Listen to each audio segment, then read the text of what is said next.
So, since we have a very tight schedule for the next 2 days, I'm gonna start us off. My name is Rhea Dall. I am the director of UKS, Unge Kunstneres Samfund, Young Artist Society, and I'm incredibly happy to welcome you all. Today, I am honored to have all the speakers from all over the world here with us. But it's wonderful to have you here, and it's wonderful to have that many audience members here too. Many of you have stakes in the game in what we're going to talk about, and about the independent art institutions. So obviously this initiative, the conference, comes from, among other things, me having started an institution with my art wife, as I call her, sits in the second row, Christina Siegel, Praxis. And we're going to talk more about that later, but also UKS, having had long-term investment in the independent scene in Norway. UKS was one of the important lobbyists, co-initiators of a pool of funding that today goes to the independent art institutions, self-organized, small-scale spaces across the country is funded by that today, and that is a more continuous stream of funding, so it creates some kind of sustainability around that often precarious space in the art world. So that's one motivation on the UKS side to have the conference here today. Another is that UKS, and under my direction, we've hosted a series of talks about exactly this. We've called the talk series Artist Institutions, and actually both Chris Sharp and Prem Krishnamurthy next to me have been taking part in this, which is part of them becoming co-conceptualizers of this together with me. So I'm super happy to have you with me here today. And I said something about ménage à trois yesterday at the, and it is a woman and two men. Let's not go into all of that. Someone dies in the film. So that's a far shot, I hope.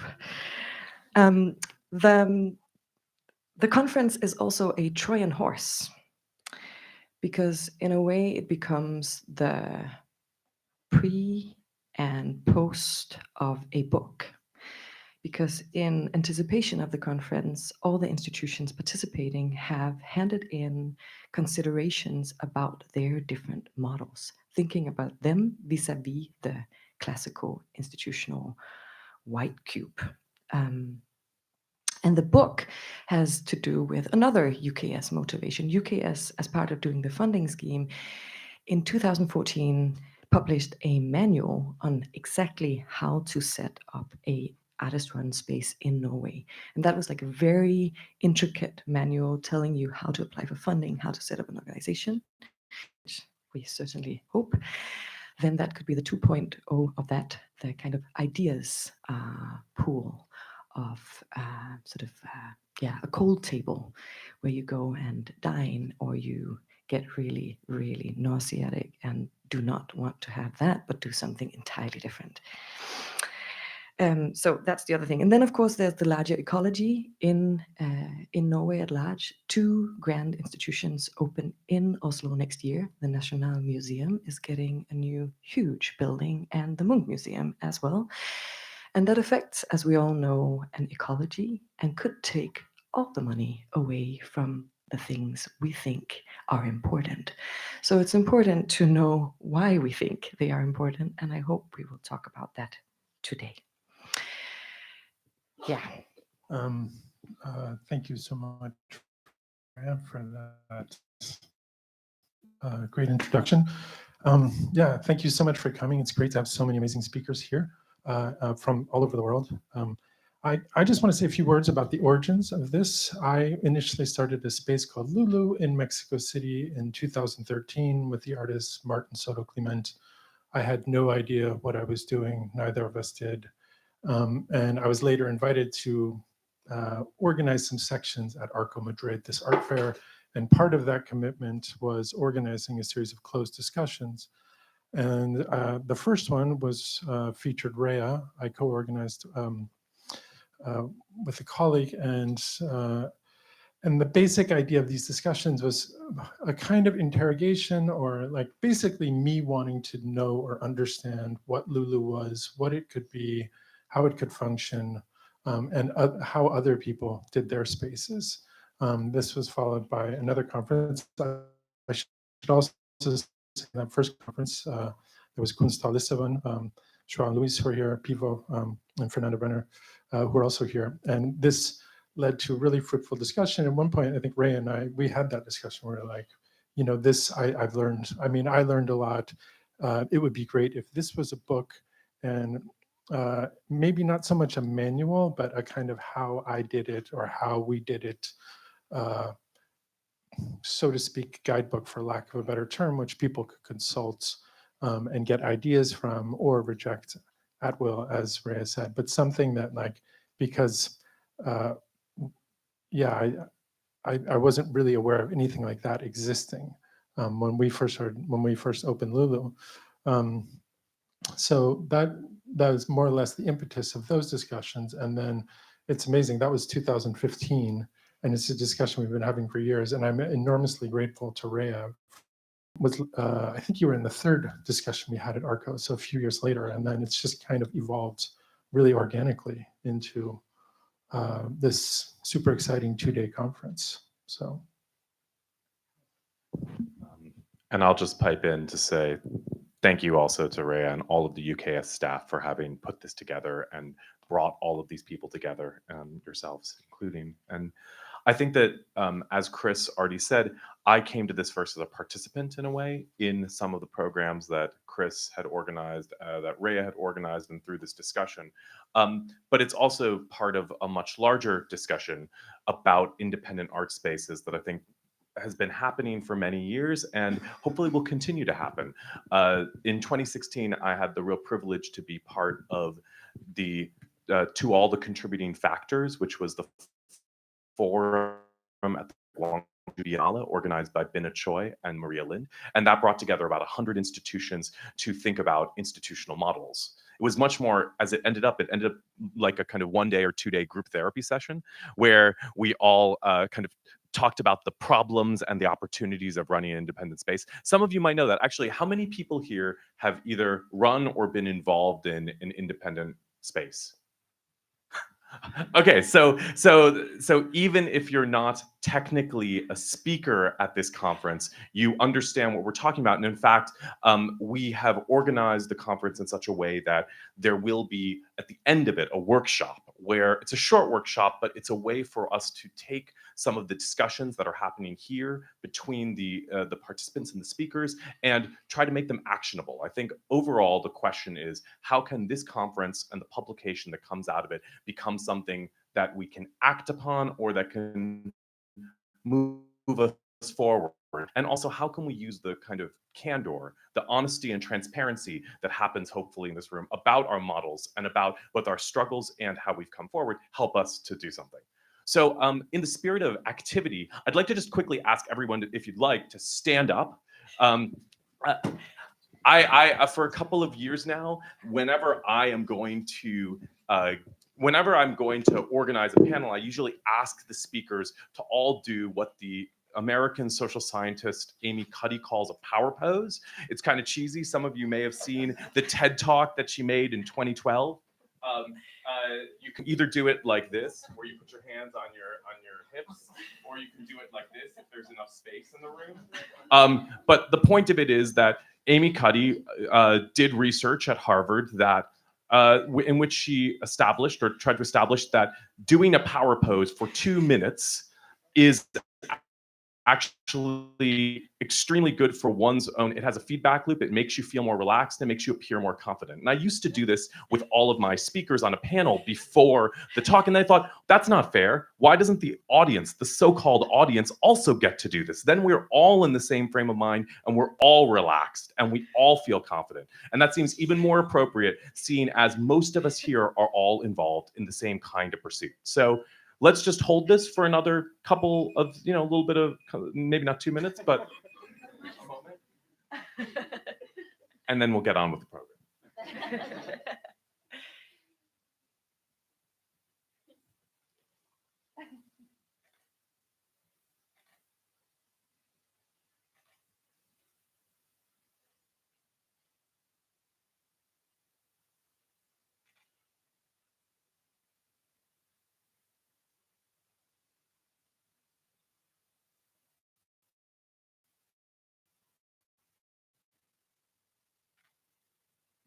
Okay.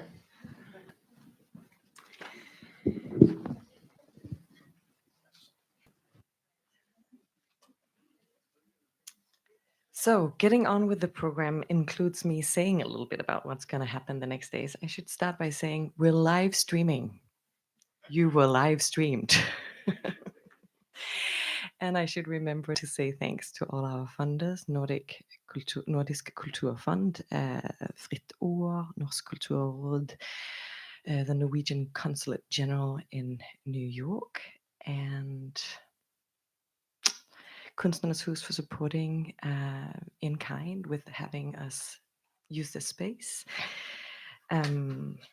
Now, the program is built around the institutional presentations and discussions. We have 16 institutions. Those different panels will essentially discuss the reason, means, and rationales of their modus operandi. We're going outside in. So we will start with the sites, the geographical context, the where. Then we will talk, that will be the first panel. Well, that consists of presentations and discussions. Then we'll talk about the institutional measures, the what and the how. The third panel will discuss the bandwidth, the for whom, how many. And the fourth panel, which is the first panel tomorrow, will discuss the institutional voice, the expressed how, which then leads on to the final panel that will discuss the life and the death of the institution, the for how long. All these, which is the small economies of institutions and how long can one uphold with that economy in mind, how long is necessary, how long to thrive. So I guess that would be a continuous question coming up. We hope, Chris and Prem and I, that the division of the 16 institutions into 5 panels will feel somewhat relevant, but it is important to say that it is also a bit arbitrary because I do think everyone could answer to almost all of these questions. So please keep on being part of the feedback loop or conversation throughout. Then just very quick for these institutional panels, we will start with 3 presentations. They will be 10 minutes each, and then there will be a discussion. Yeah, change the times a little bit, but I will assure you lunch breaks and coffee breaks are taken very serious. So those times we're committed to. The feedback loop is also an important thing.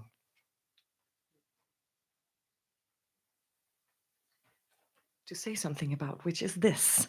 We have little notes, little pieces of paper that are on either end of each of the benches and that you should basically distribute along the benches and all have a pen. And then please, after or during each keynote and each presentation, write down a question.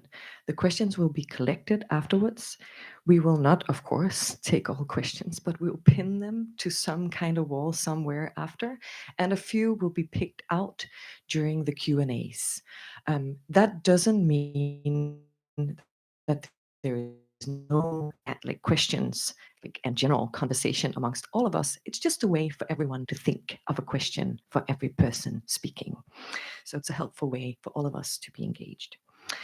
And then, as Prem said, we're ending the workshop or the series of panels, institutional panels, with a workshop on tomorrow, on Sunday. Yeah, so that's the kind of institutional body of this. Then in between, we do intersperse with keynotes. Last by LARSEN, I'm introducing in a second. Christine Tourmé and Chris Kraus are all speaking and thinking about the alternative institutional models vis-a-vis default organizational infrastructure from opening hours to art world newspeak. And I should say here, and this is important, that Chris Kraus is on a Nordic world tour, which means she's basically doing 5 different things in all, but a event happening in the adjacent space this afternoon. So if you see her in the house, she actually has another gig next door, but she's coming to us tomorrow morning to speak about her own involvement in semiotext and her book Where Art Belongs, a new book, Social Practices. Yeah, but Art World Newspeak is a good place to start when introducing LARS, Bang Larsen, because that's part of what he's going to think about. LARS, if you don't know him, is a Danish thinker, scholar, curator. He's currently employed at Moderna Museet. He has co-curated the Sao Paulo Biennial in 2016, contributed to and written various publications. But one of the things he's done is contributing to this book that came out in 2013 and edited who's in the audience, and Schaefer Carlsen, who's supposed to be in the audience, and came out to talk about the field of the self-organized. So LARS has been an integral part of a discussion on which shoulders we stand, as Prem was mentioning before. The talk is going to explore the notion of the art world as an institution, but also as a topos, a site, evoked by a speech act. So what happens when we call something the art world? And that's, of course, very exciting because in a way that sets the frame and the context for what we will all talk about, the very framework within which these independent institutions operate, pondering how they can potentially hijack and use the slippery, mushrooming, unclear side of the art world, but also thinking about how they might be caught in a kind of bourgeoisie white cube expectation that the art world might come with. So in short, looking at the framework that the Bande part struggle with and sometimes depart from. And with no further ado, I will hand the word to you.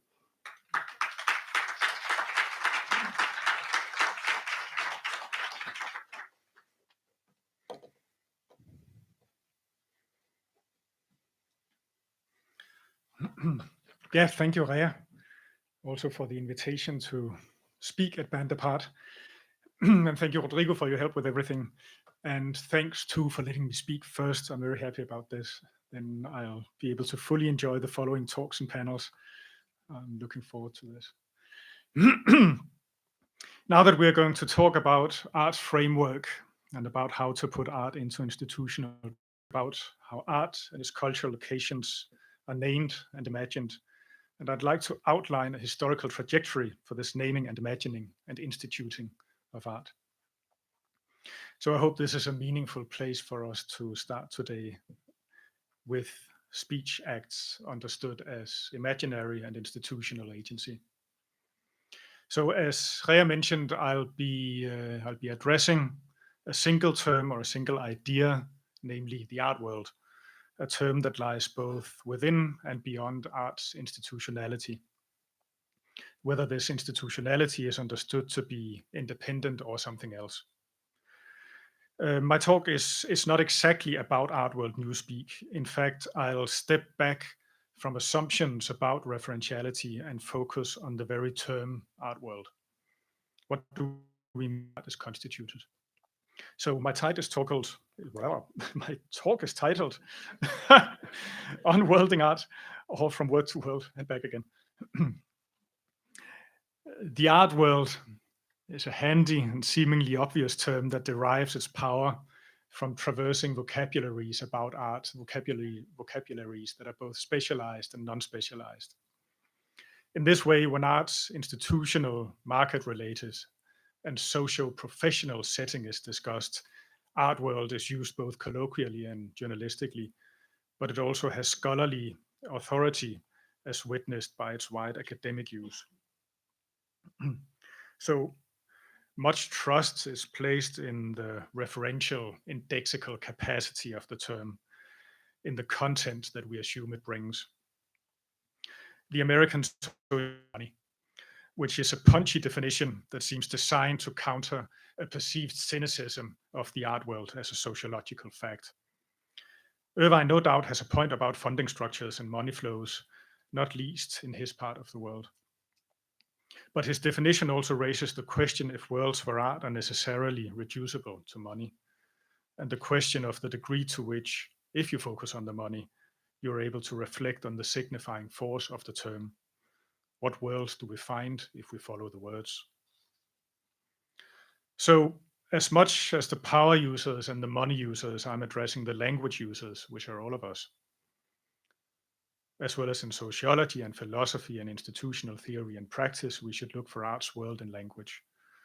My point is simply that I believe the art world is a particular and significant term in that it, in a sense, in spite of itself, brings out the language character of art in our work with art. It is a fulcrum or a pivot that spins many assumptions about art, and so it's a term that allows us to flip perspectives around. Symptomatically, the term art world is surrounded by pathos and irritation and by totalizations. If you think about the power rankings in the art magazines or the proclamations that we art professionals make, such as, I decided to join the art world, or I'm thinking about leaving the art world, or the art world is so full of stupid people, or I don't make art for the art world, and so on. So to consider a speech act is not only about using language or acting within it, it's also about the way that language acts upon us, about how language works over its users as a systemic agent.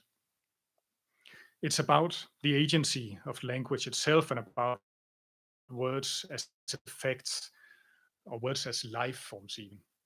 And as all life forms and material practices, language can be exploited too. Language and imagination can be subject to closure, reduced to instruments. But they can also open up to elsewheres and other horizons, infect reality with difference. So my claim is that the art world is a powerful and tenacious term that may not refer in the transparent way we think to a compact and stable empirical reality. And so we must bring it within earshot to deconstitute it, search for its contrabands, and uncouple it from its assumed signifiers with a view to reduce our dependency on its normativities and power. Not in order to banish or prohibit it necessarily, but in order to set its opacity and slipperiness to work in the ways we speak and imagine and practice and institute art. Just a few words about building a lecture around a single term. And this may be the obsessive behavior of a writer-curator who came of age with the linguistic term in the 1990s, when we read thinkers such as Derrida, who would devote page after page to the polysemy of single words. So I guess I'm still partial to that type of thinking and to that type of ethos of meditating on words until they fall into bits and pieces. So that's one thing. But what first made me think about all of this a long time ago, also in the 90s, was my interest back then in the Copenhagen art scene's many artist-run spaces and self-organized collective practices. These included spaces and self-organized, these included groups and spaces such as N55, Osaka Basement, Superflex, who followed on the heels of Globe, Max Mundo's Concern, many others. The most radical of these projects, I think, departed from the institutional distribution of labor, of discourse, and of attention at a time when we were trying to find modes of address that could situate ourselves and help reflect on working with contemporary art in an affluent European country that sought to come to terms with its provincialism. So on a personal level, I guess my talk follows from this, however distantly. And in general, a big part of my talk sits in the 20th century, even further back than the 90s. Parenthetically, on the note of Copenhagen and Scandinavia, if anyone is interested in the Scandinavian scene, I can mention that Nina Muntman and Jonathan Habib Enquist last year published a report on the situation of small and medium-sized art centers in Scandinavia. It was called Agencies of Art. This is an earlier title that might also, there's an earlier title that might also be of interest if you're into the history of these in the region. A parallel history, this book is called The Independent Art Arenas of Skåne between 1968 and 2008. That was edited by Elena Tozzi, among others.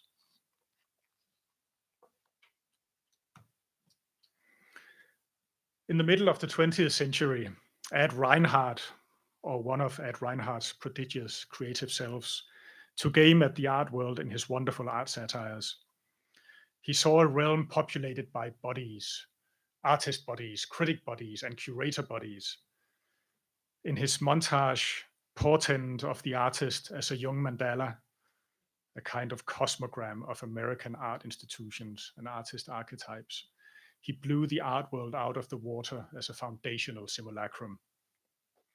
It's difficult to see, but one of the things that he writes here, one part of the text in the montage, is 40 years ago, and originally in 4004 before Christ. Today, minor artists have 400 disciples, and more favored mediocre artists have 44,000 devotees approximately. There are 4,040 rules of art conduct. Everybody knows about art. Everybody understands the songs of the birds and Picasso, and so on and so on. There's also this cartoon in which Reinhardt quotes a survey of the art world published in Fortune magazine in 1946. And here, Reinhardt's drawing is in the form of a sticker that sits on our refrigerator door at home. That was the best reproduction at hand. I'm sorry about that. So Wikipedia informs that Fortune magazine was founded by the publicist Henry Luce in 1929 as an ideal superclass magazine, in Luce's words, portraying, interpreting, and recording the industrial civilization. Luce originally intended to simply title the publication Power, and Fortune magazine would later pioneer the ranked list format of greatest business leaders, best companies to work for, etc. So a format that we know from art reviews, Power 100 of the most influential people in the contemporary art world. In his cartoons and satires, Ad Reinhardt dramatized the art world, its institutional ethos and its codes of artistic conduct. That is, as Roland Barthes understood dramatization, to restore to an object a power of difference, a textual effect. In this way, Reinhardt also identified an aspect of the art. What we call mythology is a discourse about the givens, the primordial conditions from and against which something or someone will be defined or constructed.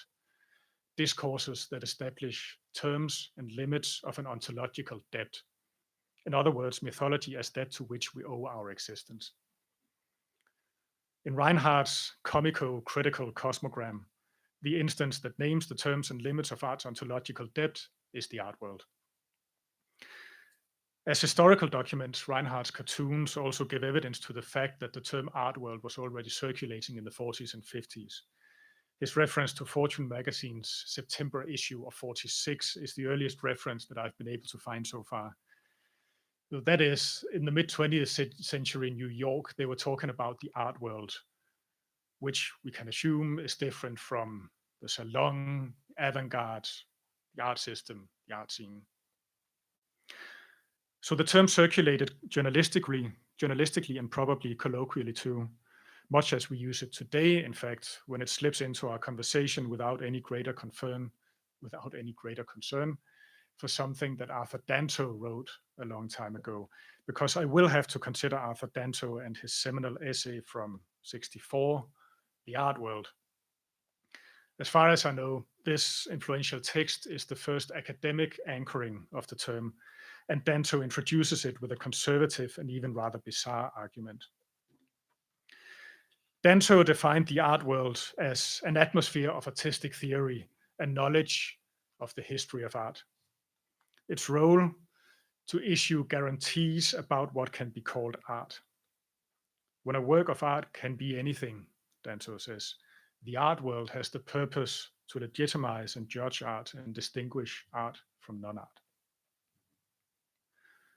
The works of art in question in Danto's text are Warhol's Brillo boxes that in Danto found a perfect victim for their provocative juxtaposition of art object and mass commodity.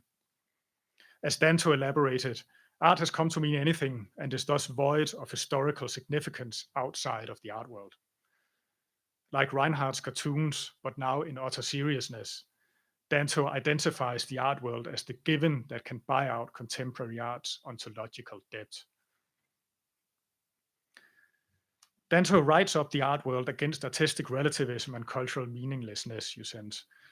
But the art world's power remains opaque and disembodied.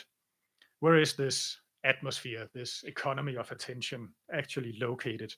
Who in fact possesses what kind of knowledge of which art history?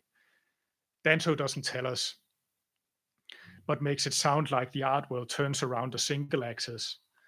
And if an actual social body and geographical location could be given for it, it would probably be New York. But this is never mentioned explicitly by Danto. And so the term is imbued with a diffuse imperialism. Today, we take it for granted that the term can be applied to a concentration of arts agents and institutions anywhere. As soon as an art scene is perceived or mediated to have sufficient depth, power, gravity, it becomes a world. In the era of globalization or post-globalization or whatever our era is, it's easy to be aware that there are several of such cultural and geographical centers for art. If we lend descriptive value to the term, there must be at least a multiplicity of art worlds that exist in parallel. Still, the art world, any art world, is a center that begets provinces, if not provincialism.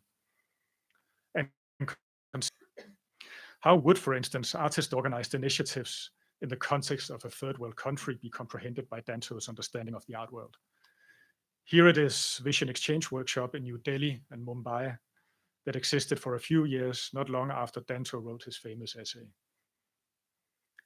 Where would Akbar Padamsee, who founded the workshop with a grant from Nero's government, and young artists such as Nalini Malani, who worked there, find the necessary atmosphere of artistic theory to validate their work?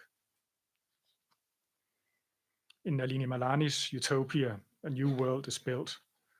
The double-screen projection juxtaposes the stop-motion color animation Dream Houses from 1969 with the black and white Utopia from 72, in which a young woman looks out of a window at uninspiring high-rises amid slum and train tracks leading to the well-developed South Mumbai area. Together, the two films capture the extremes of the idealism and the dystopia that characterized urbanism in India in the 60s and 70s. Seemingly without irony or polemical intent, Danto likens the art world to St. Augustine's city of God.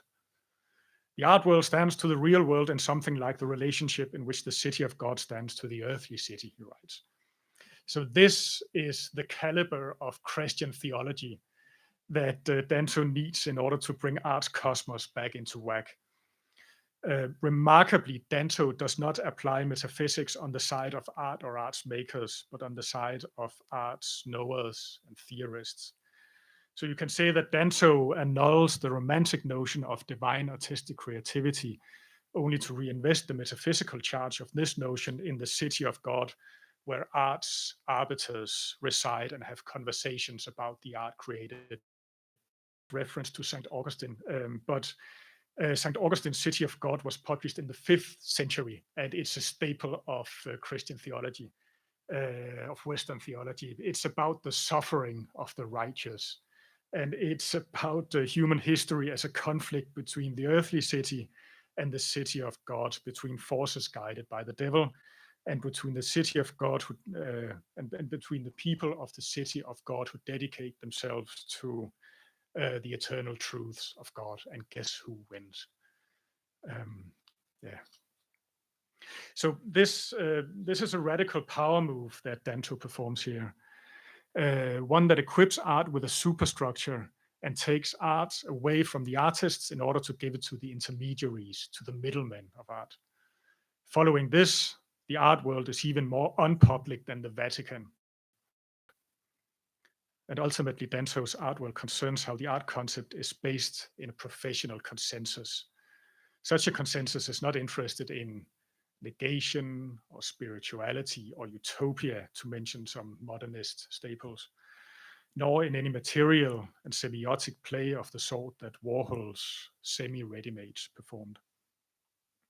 Whatever disagreement a given artwork might have with culture at large is at least secondary to the fact that it can be identified as art. In other words, to claim that the art world is the artwork's ultimate reason of being comes close to claiming that art by definition is always already socialized. In this way, Danto's text is a call to order in the aftermath of avant-garde claims to integrate art with everyday life. Movements that had no intention to control or stabilize the art concept through connoisseurship. Today, of course, we no longer worry so much about marrying the art concept to ontology. Instead, we look to how art acts in discourse, how it takes part in the sensible world, participates in cultural struggle, questions the givens of dominant culture, performs alterity, and so on.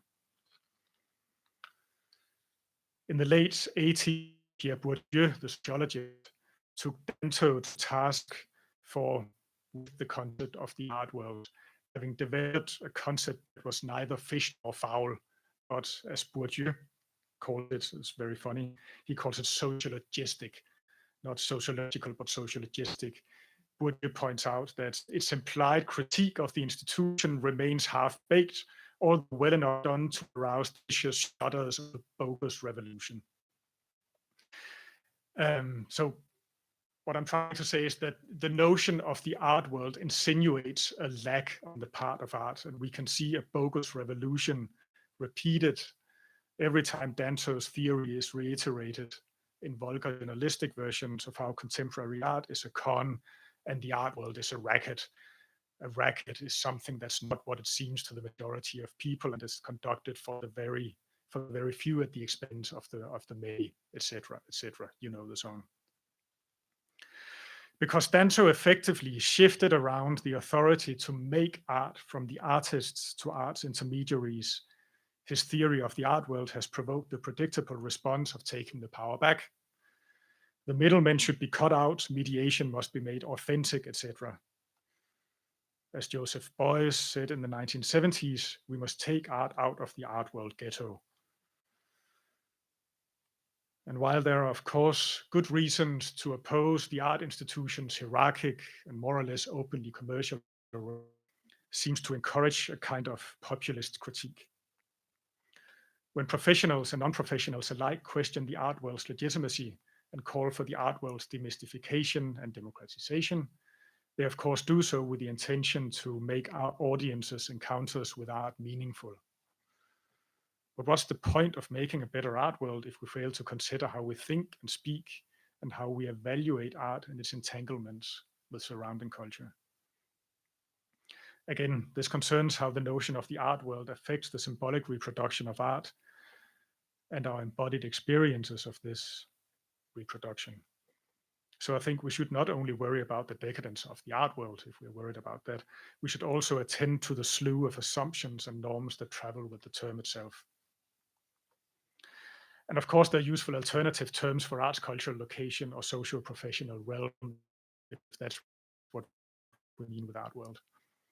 There's art scene. The art scene can be understood to denote a finite locale composed of individual encounters in a subcultural setting.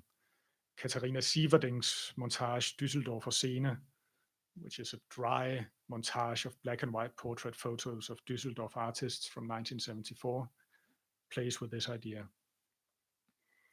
Perhaps you can say that if an art scene is where art's individual agents appear, the art world, on the other hand, wouldn't change its composition if some of its individual agents disappeared. If the art world is denoted and imagined as a boundless realm, it follows that its agents are replaceable. There's also art system that Lawrence Alloway proposed in the early 70s in his essay Networks, the Art World Described as a System. Here he writes that a system doesn't mean merely establishment or regime, but should be seen as a kind of static network a complex, de-hierarchized structure. In this way, because the organization as a system has an output, the output of art world as system is distribution of art, both literal and in mediated form as texts and reproductions. So Alloway explicitly debunks the privileged place assigned to art by humanism, and instead talks about a general field of communication within which art has a place. As part of a spectrum of objects and messages, art as a public system to which we have random access. So if Alloway eschews the theology of Danto's art world and its focus on the art objects, we may also ask what's the relation between power and randomness, random access, as he writes. Today we would be rather more skeptical by themselves. Finally, there's Bourdieu's inclusive concept of the field of cultural production, with which he locates the making of the artwork among the entire set of agents engaged in the field. Here, the social institutional networks and agents around art are all intermediaries in the work's making, from its ideation to its materialization, presentation, articulation, reception, its sale, etc., etc. So Danto talks about, in response to Danto's essay, actually, he talks about how it's not a question of locating an ultimate principle of theory or of naming, but of describing a gradual emergence of the entire set of social conditions which make possible the character of the artist. System, field are useful terms to keep in play, but let's go back to the art world, because there is no other term that can neatly replace it. And so far, I've preferred to see the referentiality of the term art world as compromised, but perhaps Andy Warhol can help affirm it against my claim. So let's play a little further with this.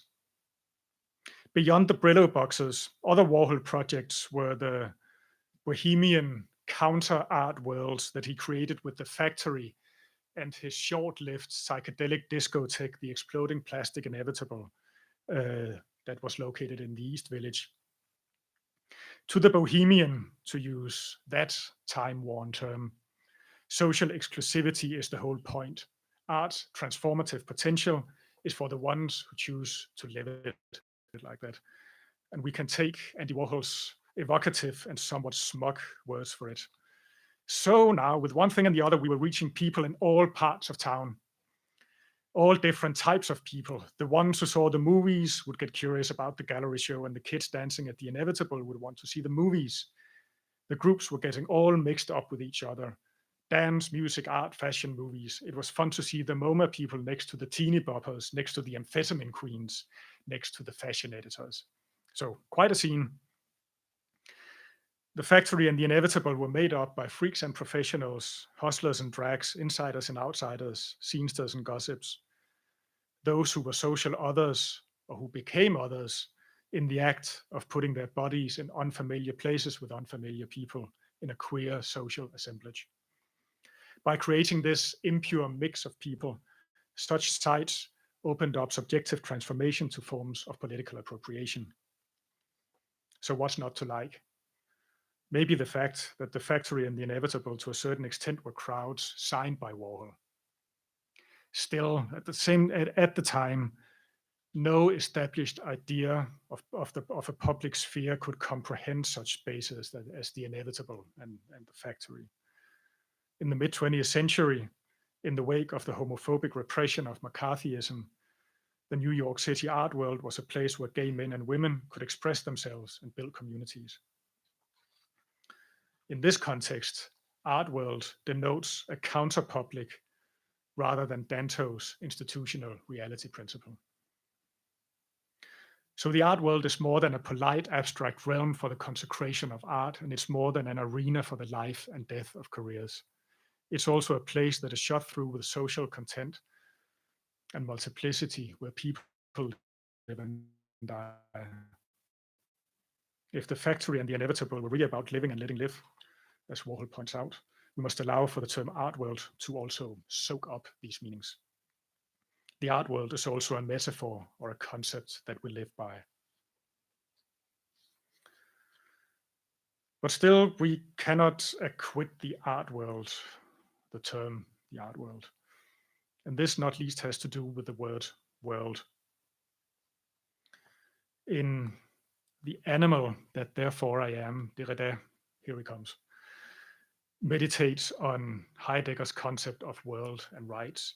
Between my world and any other world, there is first the space and time of infinite difference, an interruption that is incommensurable with all attempts to make a passage, a bridge, an isthmus, all attempts at communication, translation, trope, and transfer that the desire for a world will try to pose, impose, propose, stabilize. There is no world, there are only islands. We don't finally know what world is. At bottom, it's a very obscure concept. So you cannot know, let alone imagine a world profoundly. You can meet and greet on a scene, you can map out a field, and you can analyze a system perhaps. But how do you represent a world? The imagination capitulates when faced with the sublimity of a world. In other words, a world will never find a place in this world, because the term tends to produce distance and separation. As cosmopolitical thinkers such as Anat Singh and Donna Haraway point out, perhaps somewhat at odds with Derrida, a world can also be damaged and depleted. Worlds are finite too and cannot absorb everything. On this note, if the term art world denotes art's institutionality, the fragility of art's world is becoming apparent in our time of attacks against democratic and cultural institutions. Mainly, however, the art world is associated with depths of status and glamour. In this way, the professions of art, or film, or fashion, and banking, for instance, are worlds. We do not get equally carried away by, say, plumbing or daycare. There's no plumbing world or daycare world or world of house painting. In this way, the suffix world qualifies a given profession as distinguished and exceptional. As such, it's in excess of mere labor. Thus, to ask what the art world is to inquire into the stakes of constructing worlds for art-related activity, the reality principles and imaginaries, individual and collective, that we choose for art and its social context. What does it mean, for instance, that the Me Too movement was or is referred to in terms of sexual harassment in the art world by much English language coverage? Why not address sexual harassment in art institutions?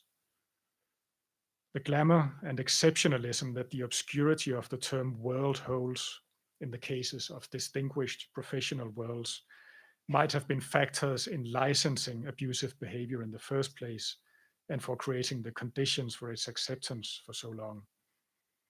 The sensationalism that follows is the last thing we need when confronting misuse of power.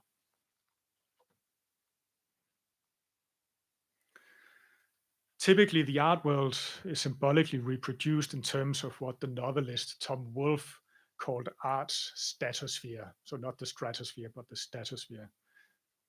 Taken in this sense, art world connotes the good life around art and the legitimate players who make art available with an easy manner.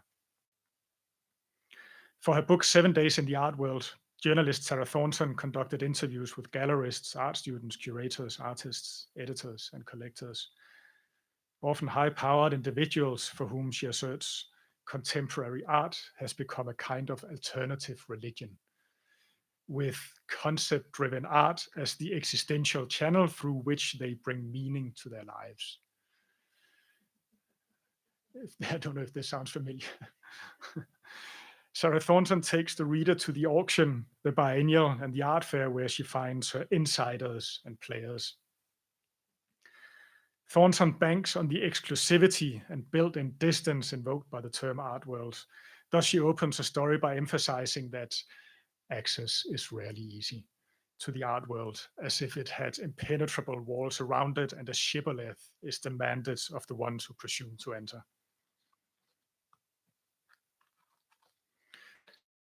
some cannibalistic industry, only now with inverted class markers. Here's a writer who reports not from ganz unten in society, the way Wallraff did it when he infiltrated West German industry disguised as a guest worker, but on the contrary, from the transnational uptown realm of contemporary art, ganz oben. 7 Days in the Art World relies on the aura of urban elites and their mobility, professional authority, cultural literacy, proximity to money. Therefore, it figures that Thornton doesn't take us to the daytime job, the meeting in the artist union, the drab administrative routines of the art institution's underlings. But does this imply that such much more mundane sights and subjectivities mark the limit of the art world? And if so, how do we address and articulate this limit? Because the term and idea of art world is associated with glamour and power and with mechanisms of exclusion, it tends to seduce and fascinate. Or conversely, as mentioned earlier, it makes people react with repulsion. When Thornton uses it the way she does, and this is a symptomatic way of using it, I think, it stimulates us to either desire privilege or to react against a certain perception of the art profession's exceptionalism. This suggests the psychodynamics of the term.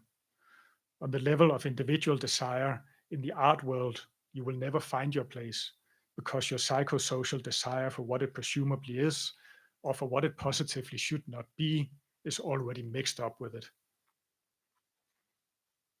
The art world, what a strange pulsating term. Now it's full, now it's empty. Now it's a reference for socio-professional phenomena. Now it's about the ontology of art.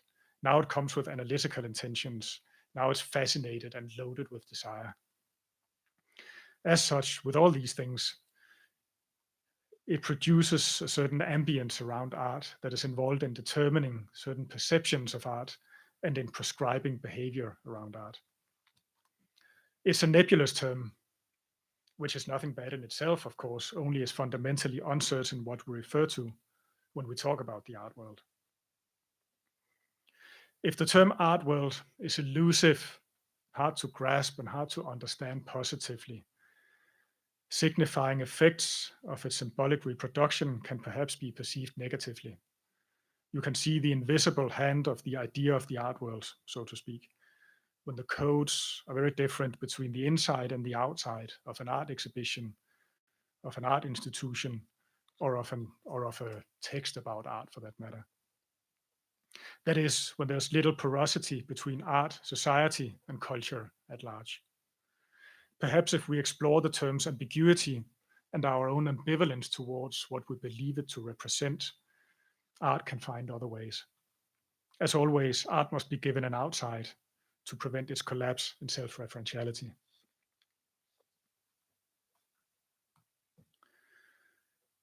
For obvious reasons, I think I'll end with this wonderful image by Charlotte Johannesson. And Charlotte is an artist who Rhea and I, but also David Rex and Primer, Amitai Holm, as well, have worked with, and who until recently has been off the radar of the art institution.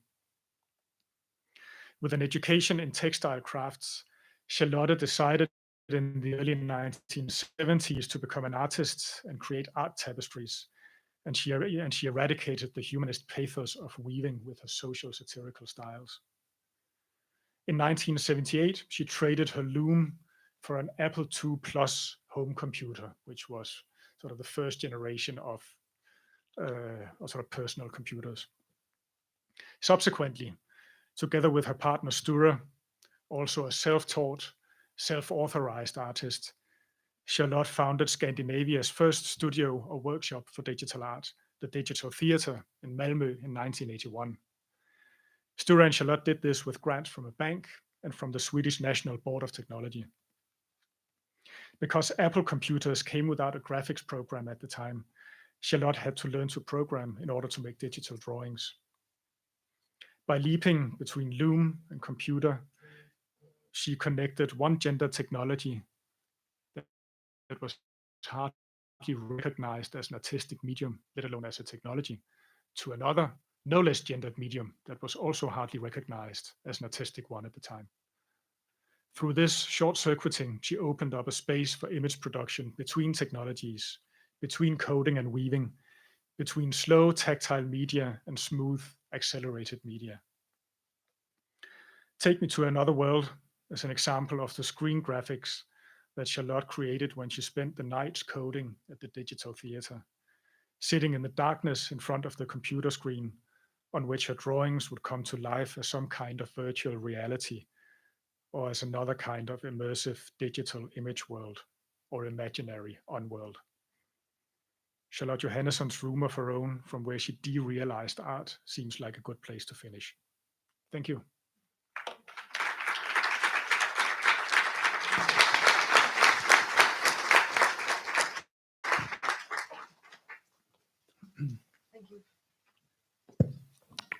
Thank you, Lars. So now we're going to do this. Everyone takes a piece of paper, writes a question.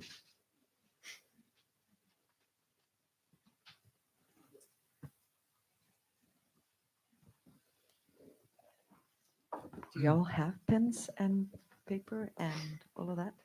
Has it been distributed? Okay. And while you do that, I will just say that there is coffee station down here, so it's okay to go and equip yourself with necessary supplies throughout.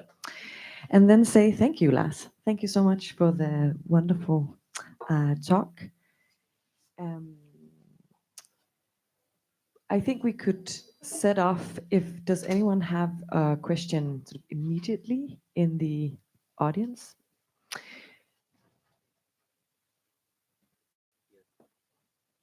Yes. So we'll take a few questions from you now, and maybe I'll make it to pick just one question from what you've written down, and then close off this session within about 10 minutes. Katja, you had a question. Yeah, thanks very much, Lars. That was, as always, an incredibly precise and exciting paper. But I was very provoked by it. And I suppose my question would be, could you imagine writing a shadow paper to this? And the reason why I say that is because you talk about the city of God, and the way in which your paper unfolds, for me, really feels like it's emphasizing the singularity of that perspective. You have a lot of Western references, and I wonder, a shadow paper, what would this paper look like if it were written with the set of references coming, from Delhi, for example, from the Journal of Art and Ideas in the 80s? What was their perception of the art world? What would the paper look like if it were written from the perspective of the 50s in Brazil and Mario Pedrosa? Because you say at the beginning, the multiplicity of art worlds that exist in parallel, but I'm kind of missing that as I'm listening to you through the paper. Yeah, thank you. And yeah, thank you for your question as well. As always, you ask very, very pointed and acute questions.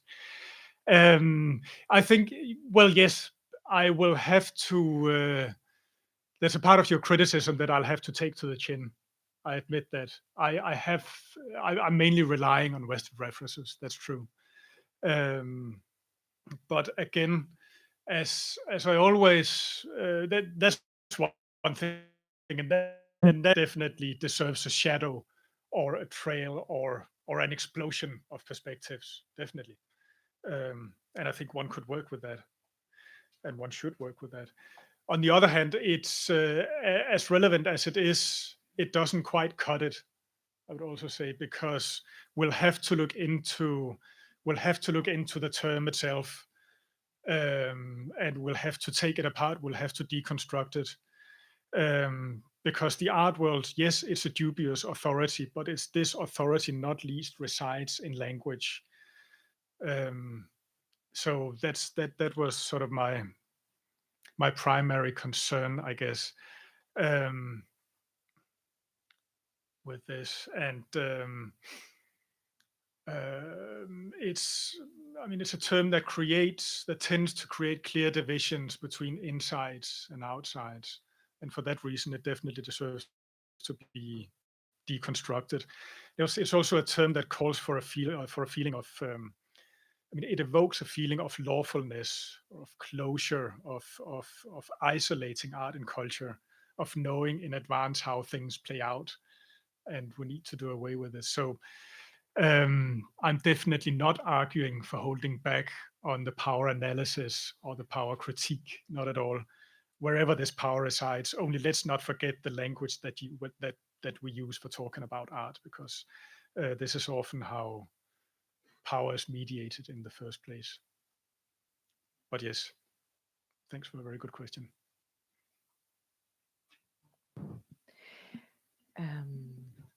Are there other immediate questions? If not, I think you can maybe collect the questions that come around, and while you do that, we can send a question to Antonio. Hi, thank you for your presentation.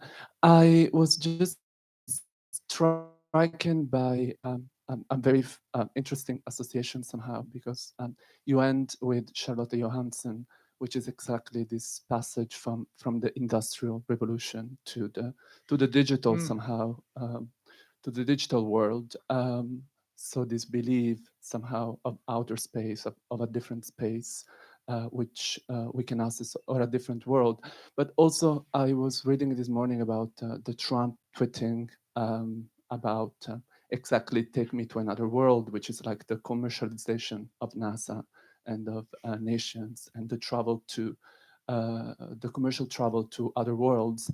And I wonder if we're still, like if we are not also co-opting and somehow injecting and supporting that idea with take me to another world, that, like there is something that we abandon from here and we move on to something else, as if this is a real possible future. So I'm just like trying to think I'm very interested in understanding what's your take on take me to another world, which I don't think, I've really understood what that means for you. Yeah, good question. I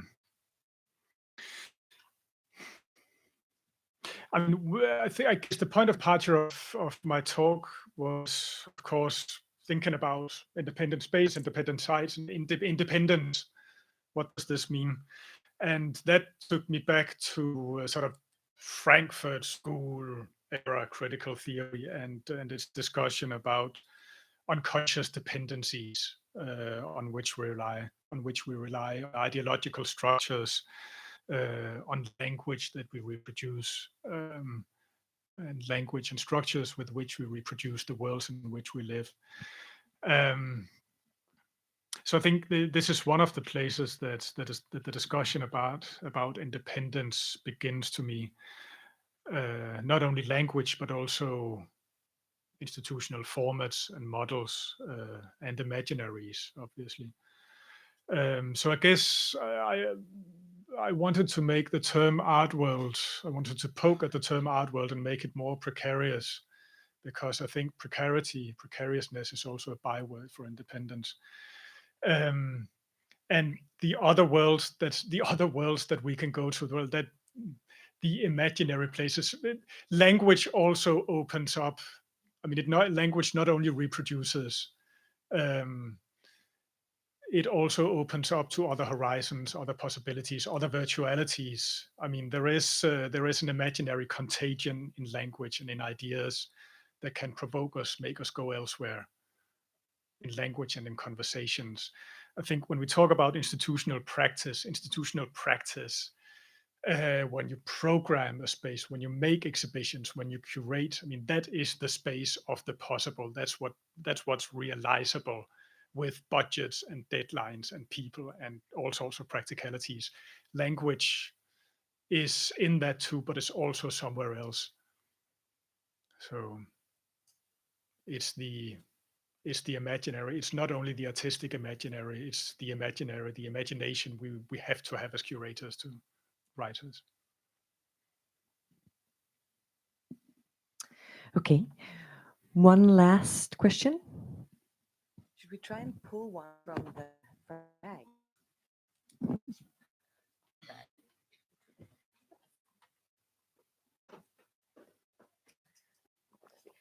Okay,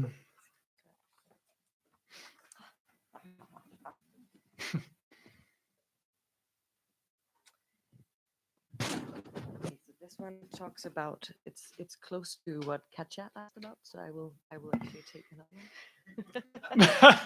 That's censorship. That's great.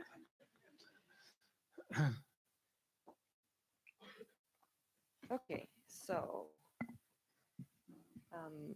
how different is it? And I guess the art world is meant by it here, from say the cinema world, the literature world, and so on. Yeah, good question. Whoever it was. Yeah, how different is it? I mean,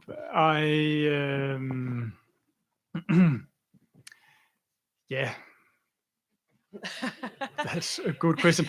I mean, so something else I didn't talk so much about was the relation of the art world to the art market, because I think they're also, and speaking of different perspectives, different cultural and geopolitical, I guess, perspectives on the art world. I think there's a different, the term art world sounds differently, whether it's applied in Europe or Asia or America or Latin America. I think that it's got different inflections. In the US, there's a tendency to talk about it in terms of a set of business relations within a capitalist marketplace. So the market is much more prominent in a North American understanding of the term. Gregory Cholet, I can quote Gregory Cholet because who's a thinker, art activist, educator, and who uses the term a lot. But he also feels that it's necessary to qualify what the art world means analytically. And he says, by the term art world, I mean the integrated transnational economy of auction houses, dealers, collectors, international biennials, and trade publications that, together with curators, artists, and critics, reproduce the market as well as the discourse that influence the appreciation and demand for highly valuable artworks. So it's a very sort of, as he says, a very sort of business-oriented, market-oriented definition. That would be one difference to the cinema world or the dance world or the fashion world, I guess, that there is, we have the art market is the, yeah. Okay, well, on that dark note, no, I think so actually just to come back to the first question, it sort of touched on exactly that. It was asking about the differences and references being, well, the references being mostly German and American, but I guess that in now talking about the American art market, that sort of wrapped up some of that. Yeah, I think we'll have to thank you and wrap up here and go from art world as imaginary and related to art market and to the, which I think is a great and in a way what you call the art scene, which is, or what you called, which was in a way, as you termed it, like it's situated in a place and related to very concrete agents, which is what I guess we will talk about now, which is the geographic sites of the institutions, which is the first panel, and it's moderated by Prem. So I will hand over the microphone to you.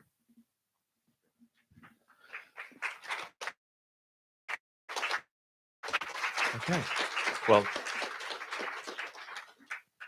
thank you again, Lars, for kicking us off today. So our first panel, or our first set of institutions who will each speak and then be in discussion, starts also from the related topic of geographic sites. As Rhea had already mentioned, the format of the next 2 days are that on each of these panels, in a way, each each institution will introduce themselves briefly and then speak to a specific topic, and then we'll have a discussion as well as questions from other participants and other people in the room. And hopefully we can think about all of these different panels over the next 2 days as being one continuous panel, kind of punctuated by the keynotes and continuing a conversation. And so we have 3 spaces that are three projects that are very, very different. They represent quite a juxtaposition of time frames out to some extent, the Bandbreite, or the kind of the spectrum of the interests of this conference, and also suggests the nearly infinite possibilities that there could have been to also put together a conference like this. So our three speakers or institutions to this morning are first Pivô from São Paulo, which is represented by Fernanda Brenner. And I won't read long biographies. They're all here. I hope everybody has a little publication so you can read more about them. But Fernanda Brenner is a curator and the founder of Pivô, which has existed since 2012. And she'll speak about that space and its relationship to geographic context and site. Then we have Osaka from ASAKUSA in Tokyo, which is a space that started in 2015 and represents a very particular project in a neighborhood, and perhaps that already suggests a connection between its program and a specific locale. And finally, we'll have Geir and Søssa from Sørfinnset Skole. I'm going to butcher that one way or another, but they've been working on a project for a number of years, for nearly 20 years, in the north of Norway. And so that will represent yet another model and way of thinking about temporality and site. So without further ado, I'll hand it over to Fernanda, and then to Osaka, and then to Søssa and Geir.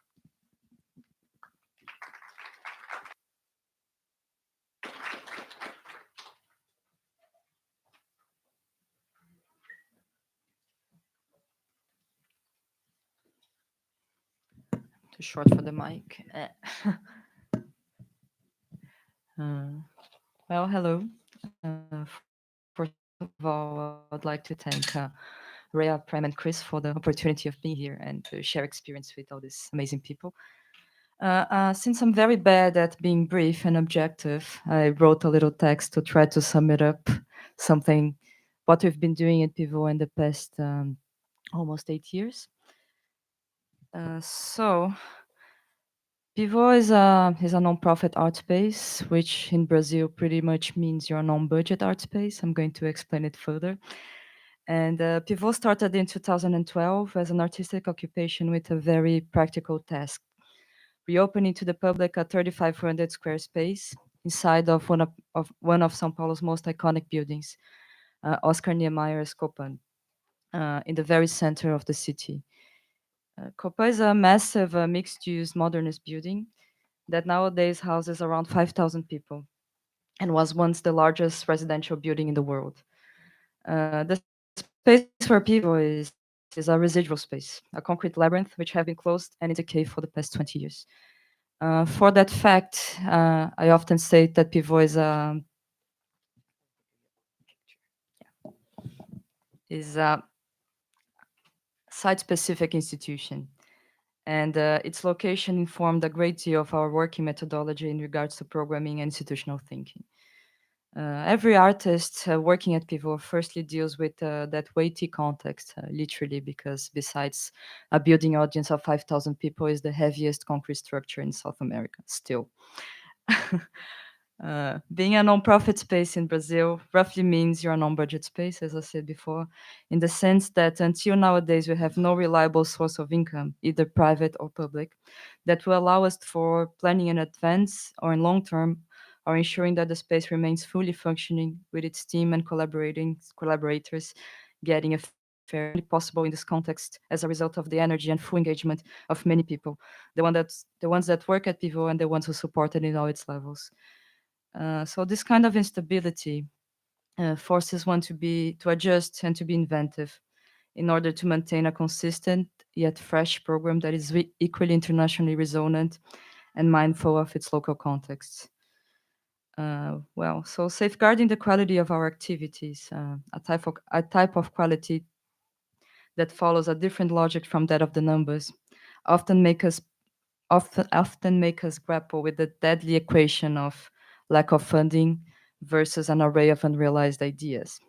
So there's no simple answers for that, but I don't hesitate to say that a great deal of the solutions we found so far came from a close dialogue with artists and by following their restless experimentations with how to respond to the here and now. I believe that art has its own timing, and the current productivity-driven mood of the art system, drawing on some ideas Lars just addressed, beg artists to hasten. They are expected, and sometimes expect themselves to provide objects to an increasing number of exhibitions, art fairs, to keep updated portfolios and promptly react to the most pressing global issues in the form of incisive institutional presentations. So to me, the essential role of a space like Pivô is lending support and providing an active space to emerging ideas and artist production to unfold in all its complexity, always allowing artists to take their time. In our case, this mainly oriented our structures to new commissions and research residencies. And by doing so, I think it's possible to act before and provide the basis for the engagement of the players concerned, and thus extending it to the audience.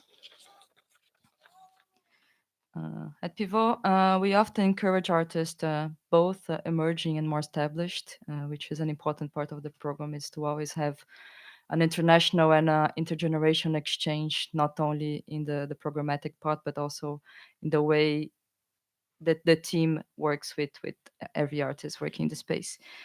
To take experimental approaches and to work outside their comfort zones by proposing projects that would unlikely happen in a more formal and bureaucratic institutional context or in a commercial gallery. So mainly we pose ourselves the questions of what only a space like that can do that a museum can't or commercial gallery cannot do. And by doing so, we try to test out possibilities of the exhibition as a media, as well as where a vibrant cultural scene coexists with the city's most pressing issues. We don't build a program that narratively reflects the city's sensitive subjects, but we try to be engaged with our surroundings in an active and practical way. This includes replicating our institutional discourse to our office's routines and our neighborhood involvement. Well, since 2012, we have been working with many artists. It's over 200 now in the residencies and the exhibition program. From very different contexts and generations, developing proposals that are mostly site-driven, context-oriented, and often the outcome of years of conversation. Yeah, this is the overall presentation, but I would like to specifically talk about our residency program, which I would say, in a way, this was a ruin in this building. As you can see in the image, is very present, to say the least, the architecture. So our first task was to put artists in and to really watch their reaction to the space and to the local scene. So it was a response to their demand and working together with them, and always as curators asking questions what was needed.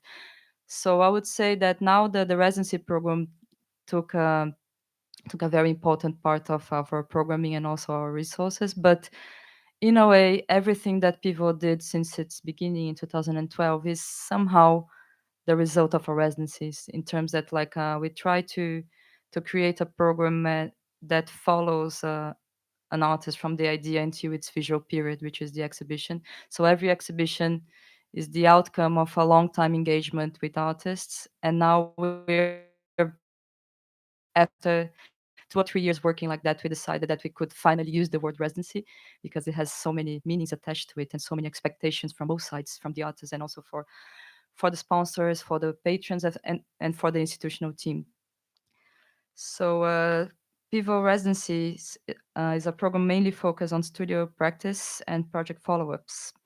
The artists are not expected to present any palpable results at the end of the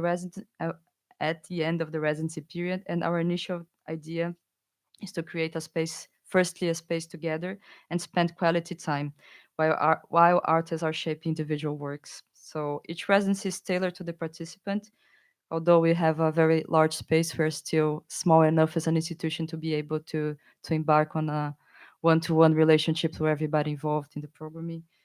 To promote dialogue in different levels, from individual meetings to long-term discussions, from exchange residents to presentations to the public.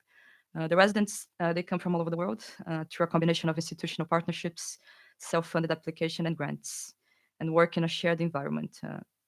So they have single spaces with no doors. So it's pretty much like, I don't have an image here, but pretty much like some art schools in Europe. But this is a model in Brazil that it's not a given. So it's important to highlight. And the residency happens in 3 cycles a year of up to 16 artists at a time. So it's a large group. Even though they have individual practices, we try to convey the activities and to test out things among artists as a group. So there's always a mix of local and international artists. In that way, we try to create stronger bonds with the local scene, where Brazilian artists also act as hosts. So it's very common that artists that meet at Pivô. Yes, this is it. This is brief, and hopefully we get to discuss this further during the panel. So.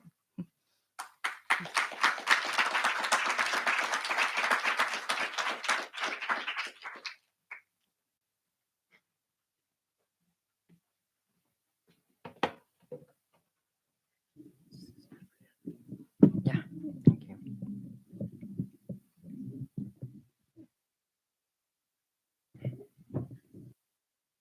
First of all, thank you so much for having me here. My name is Osaka.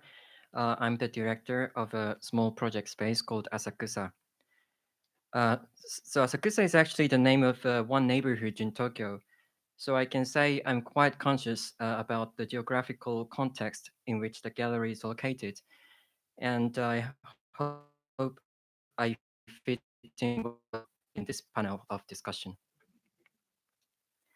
So ASAKUSA, as you see, is a small exhibition venue for curatorial collaboration and practices found in 2015. One of the first exhibition was Thomas Hirschhorn and Santiago Sierra. This is a 2-person exhibition called Radical Democracy in 2016, which is a tribute to Claire Bishop. And I think sometime the exhibitions, I hope, are completely in line with the international discourse. While revisiting a local avant-garde history through archival exhibitions, which I mentioned later. So we launched a series last year called Asakusa Entertainment. At this point, we stopped using the word art, which intends to promote a critical culture in the gallery's neighborhood by inviting international artists such as Hito Style and so let me tell you a little about this neighborhood. Asakusa is located on the older east side of Tokyo. If you've ever been to Tokyo, it's far from the central commercial or cultural area in the east. Back in old time, so it was a center of entertainment and Buddhist spirituality from the 17th century. And that time it was crowded with freak shows, comedies, and strip clubs. From the 1920s, the area was known more for introducing operetta, musicals, and sketch comedies like vaudeville, all translated into a local popular culture. So we can say that it was a place where both import and local culture merged together. In the 1930s, Asakusa became the Tokyo's first cinema district, and during the period of television, it served as a base for nationally broadcasting stand-up comedy. So it has a lot to do with media culture and mass culture. Today, this area survives on tourism. It is where people go, wear kimono, and take pictures in front of the Tokyo's oldest temple. I would also like to add that it is located right next to the historical red light district, the home for day laborers and outcast communities, and the former execution site. So when people in Tokyo hear the name ASAKUSA, people immediately think about oldest past, perhaps as a nostalgic reflection of once popular mass culture, or as an outdated, unfashionable edge of the city where you only take your tourist friends maybe once in a lifetime. And of course, when we say specifically Asakusa as a contemporary art space, it is a kind of an invitation to think about our contemporaneity through this lens, through the cultural and historical context, which has a lot to do with industries and communities that has disappeared or being marginalized in the process of marginalization. And I think Tokyo has left so many issues unquestioned or unspoken about. The topics on outcast or imperial family, for example, are things that publicly funded institutions do not touch. Also, I think the public remains silent about a lot of things, which provides an ample resources for our curatorial activities. Today's issues around class, gender, political power structure, social psychology, and a high level of conformity in Japan are all historically constructed. So we are quite intentional in the way we look at these conditions of the here and now by trying to articulate historical root causes and how the same problems still exist today. Well, in fact, our research is kind of very poor sometimes and never so complete. But I still think that it is worth trying to make connections to these cases in our curatorial work. So what you see on the screen is the exterior of the exhibition space. The gallery is not even these two buildings on the side, residential house, which you can only see the entrance. This project space was started as my weekend venture while I was working full-time for a gallery called Sky the Bathhouse. At that time, I was working from Monday to Friday and didn't have much time of my own. So I looked up in a property website to find this little residential house. And this had the cheapest rent in the market, so I decided on this. But the innovation of the house took me more than a year with the help of a lot of friends, mainly because I did not know how to use power tools. And for the first 2 years, the gallery ran its programs almost entirely out of my wages. And I'd like to mention this because I sometimes question how employment means for a culture class, or how employment for the average income can generate curiosity and self-sustain its activities. But maybe this is another topic that I should put aside today. It's only recently that we started to receive public funding, because I'm also skeptical about a certain influence of public funding scheme, which aren't so many available in Japan compared to here anyway. This funding enabled us to invite artists and conduct research and produce new works. Last year, we invited New York-based Russian artist Anton Viroko to produce new film on Russian Cosmism, partly shot in the old temple and shrine in this neighborhood. About a landfill island in Tokyo Bay as a critique of consumer culture and the current ecological crisis. South Korean artist Mino Klim extended her research on socialist choral activities in Japan in the 60s and staged a sound performance around Tokyo's Imperial Palace. Currently at work is Singaporean artist Min Won, who is developing a new project on Japanese pornography in the 1960s and 70s.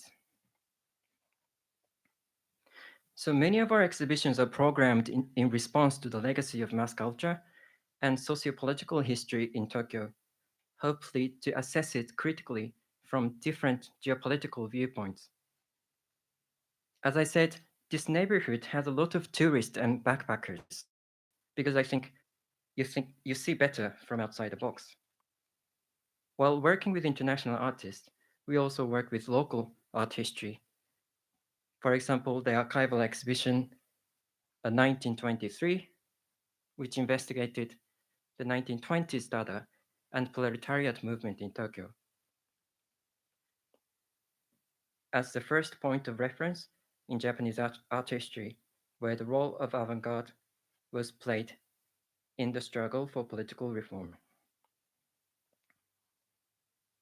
As an independent initiative, we run this space by a small voluntary team of 2 people, Mariko Mikami, who currently lives and works in Düsseldorf, and myself, based in Asakusa. Thank you.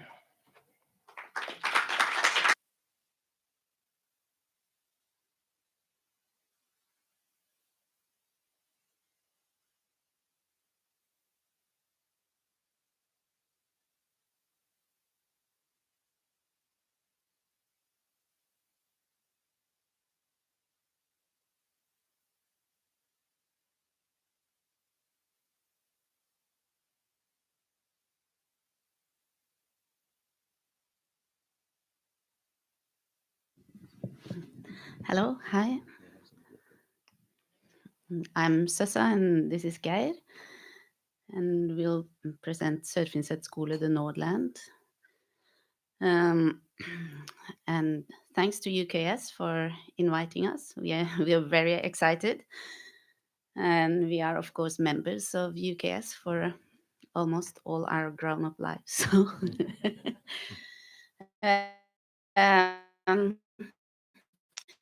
Geir and I, we met when we were students in Trondheim in 1991 at the Art Academy. I was moving to Trondheim from Oslo, and Geir was coming from the north of Tromsø. And quite soon we started to collaborate. And one of the first things we did was that we created a gallery in our flat, in our home. Because we wanted to kind of make, we wanted to see some art that we couldn't find in Trondheim. So we started to organize ourselves. And we made exhibitions with fellow students, with older generations, also artists from Trondheim, and also including Sami artists and also international young artists. So and dead artists. Yeah, that was also important. And I guess that from that practice, we also started to investigate the role of the artists, so that we were a little bit critical to the artist that was tied to the studio and making beautiful things. And after a while, we moved to Oslo when we graduated, and there we were a part of this young Oslo scene that were very connected in Scandinavia, and many people were making their own art spaces here in the city. And we engaged in writing on art and doing everything, also making our own things, of course, and keeping up this home gallery. At some point, we were invited to join a project in Nordland, which was a following up to a quite famous art project there called Artscape, yeah, Nordland. So we were asked to join in the following up, which was a more social-oriented art project by the county of Nordland. And artists were asked to do things in different municipalities. So many municipalities were a part of this project. So that's where we got this school, Sørfinnset Skole, to start to work in. And if you want to travel there, you have to take the train to Trondheim, 7 hours from here. Then you go further with the train to Bodø, 11 hours. Then you go south, 1 hour.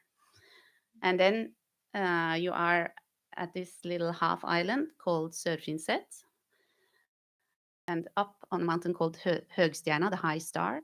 And you look west, it's only the Norwegian Sea that you see. But if you go a little bit north, you see Røst, the end of the Lofoten Islands. And straight north, you have the seaway directly to the north, to the Barents Sea. If you then look to the east, you see Saltfjellet. It's a huge mountain plateau. Behind there is the border to Sweden. You look a little bit east-south, you see a huge glacier called Svartisen, the black ice. And that's kind of our scenery. And if you look down on the brim of the mountains, there's like a small, narrow part, flatland kind of, where you can live and grow things. So that's Sørfinnset. Since we have such short time, this will be a little bit scattered. But as you know, imagine the landscape, and you can even have a glimpse here how it looks like. A main objective might be that we have been trying to look upon the landscape in different ways, like how to use the landscape. So we have been focusing on plants, foods, and also an important aspect of being in this village is that it's a Sami area, and I have a Sami background from the north. And when we got there, and our colleague from Thailand, that we established this project together with Kamin Lørshaipraset, as well as together with Rirki Tiravania, he said we must make it alive. And he was very interested in the fact that this area is a Sami area, and we pretty quickly started to bring that in our approach. So one of the first thing we did already in 2005 was to build a Sami turf house, this traditional architecture of the Sami people, and we did it because it was a way of connecting to the area, to the landscape, because it's totally made from what you can find in the surroundings. You make a turf house like that, you make from birch beams and sticks, and bark from the birch tree, and you use the turf from what you can, or sod that you find in the area around. And by building this house, we could connect to the area in a better sense, we thought. And so the importance of being present has always been a core issue. And often we thought that it's more important to be present than to be artists. That means we had to leave behind us our artistic egos. And I think that is has been a main issue. And I think it has been relieving for many people coming during the years, like maybe several hundred, we don't count, but it has been artists, curators, writers, different kind of experts, specialists, all kinds, somehow leaving their, let's say, you talk about the art world, but artist life behind, and working in a community. And we very much like people to come together and speak together. And while we were at this abandoned school, we organized this Saturday cafe that was mentioned. And this was like an arena for presenting either artists visiting. It's a little bit contradictory, but they were maybe presenting their art projects, or we asked scientists that were maybe engaged in something that could involve the local to present. And it was very important to establish a dialogue so that it was possible to communicate between the people in the village and us and the visitors and also people that come from abroad, and also the scientists. So to work on the language has been a very very important topic for us. It is also, of course, Norwegian and translations and English and so on, but also the way that things are described, so that reflecting upon the things that we are talking about. Yeah. So our project is full of contradictions. It's both geographically full of contradictions and in other ways full of contradictions. But like I think guidance has been important. Like then when we built this turf house, the guatti, the gamme, as it is called in Norwegian, we called in the master in Sami arts, Dodji, and he came to to advise us and to help us to build.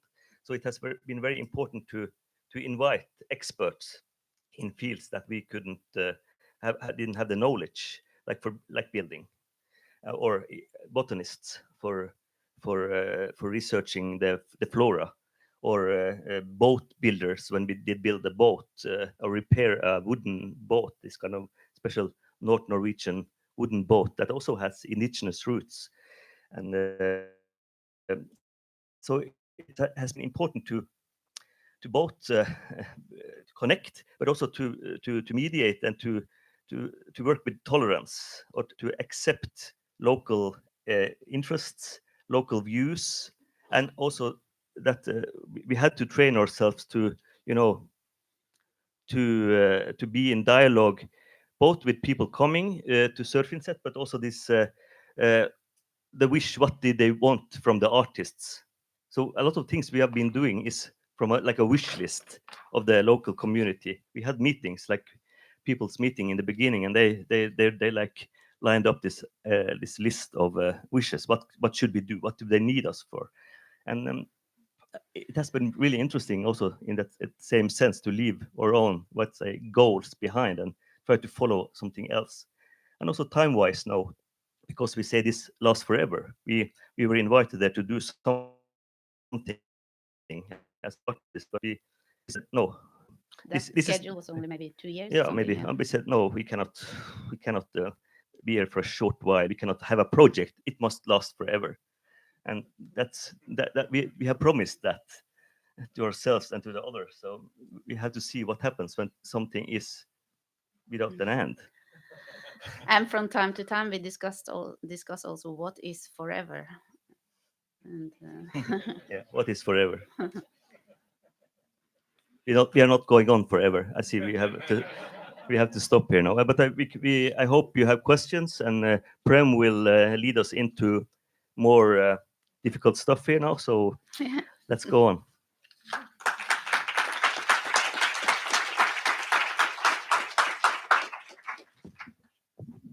Thank you, Søssa. Thank you, Geir. And so first of all, I want everyone to please take one moment.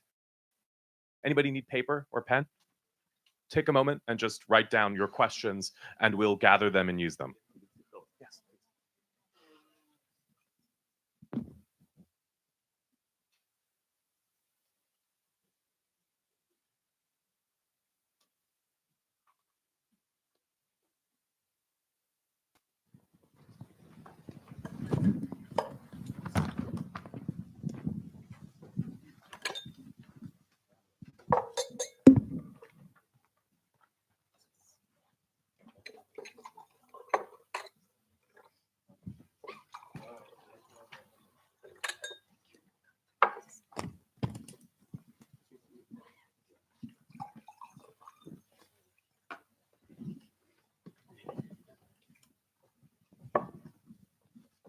So we'll start with a little bit of discussion amongst ourselves and then take some questions from other people in the room.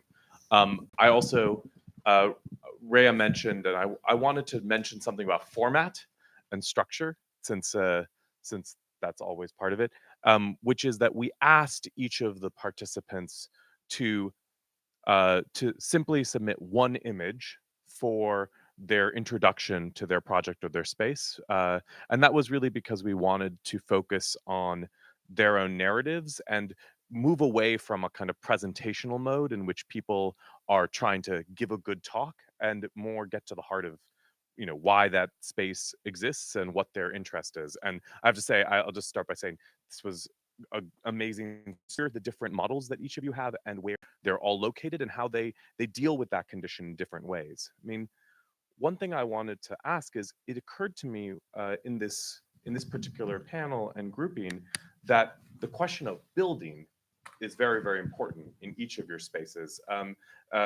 With Sørfinnset Skole, you mentioned you started by building the turf house, that act of building a thing was very important. And for ASAKUSA, the actual building period of building out this residential space is very important. Of course, that seems like a core of Pivô in terms of its location.